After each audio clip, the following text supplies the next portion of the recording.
ASEAN কাপে অংশ নিলে বাংলাদেশ হতে পারে আন্ডারডগ, প্রতিপক্ষের জন্য সিলেবাসের বাইরের প্রশ্ন। আসিয়ান কাপে অংশ নেওয়া দলগুলোর মধ্যে দ্বিতীয় সর্বোচ্চ মার্কেট ভ্যালু সম্পন্ন দলও হতে পারে লাল সবুজের প্রতিনিধিরা। সাউথ এশিয়ার সবচেয়ে দামি দল তো বটেই। প্রতিযোগিতামূলক টুর্নামেন্টে অংশ হতে পারা নিঃসন্দেহে বাংলাদেশের জন্য বড় প্রাপ্তি। সাম্প্রতিক সময় ভারতের সরে দাঁড়ানোতে তাই আসিয়ান কাপ অন্যতম বড় এক সুযোগ। হামজা শ্রমিকদের সামনেও বড় চ্যালেঞ্জ। টুর্নামেন্ট থেকে পাওয়ার থাকতে পারে অনেক কিছুই, তবে হারানোর কিছুই নেই। অভিজ্ঞতা সঞ্চয়, কঠিন মুহূর্তে একত্রে গোটা দলের ঐক্যবদ্ধ লড়াই, কঠিন প্রতিপক্ষের সাথে কঠিন সময়ে নিজেদেরকে ঝালিয়ে নেওয়ার সুবর্ণ এক সুযোগ। তবে সমস্ত কিছুই আটকে আছে এক সিদ্ধান্তের কাছে। আসিয়ান কাপে খেলা যে এখনো পর্যন্ত পুরোপুরি নিশ্চিত নয়।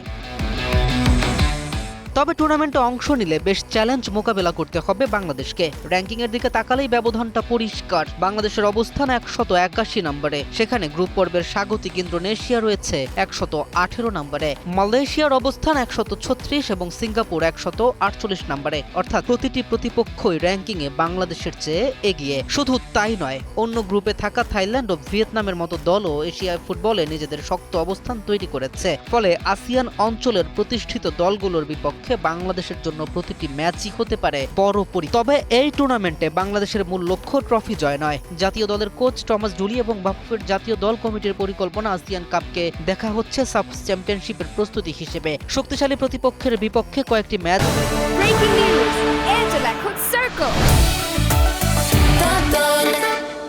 খেলে নিজেদের দুর্বলতা খুঁজে বের করা এবং সেগুলো ঠিক করাই হবে বড় উদ্দেশ্য।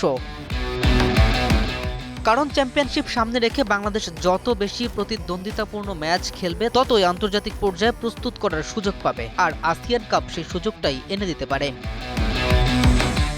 বাংলাদেশের আরেকটি সম্ভাব্য শক্তির জায়গা হতে পারে প্রবাসী ফুটবলাররা। হামজা চৌধুরী, ফারহান আলী ওয়াহিদের মতো খেলোয়াড়দের দলে পাওয়ার সম্ভাবনা রয়েছে। তারা যুক্ত হলে দলের মান ও স্কোয়াডের গভীরতা নিঃসন্দেহে বাড়বে।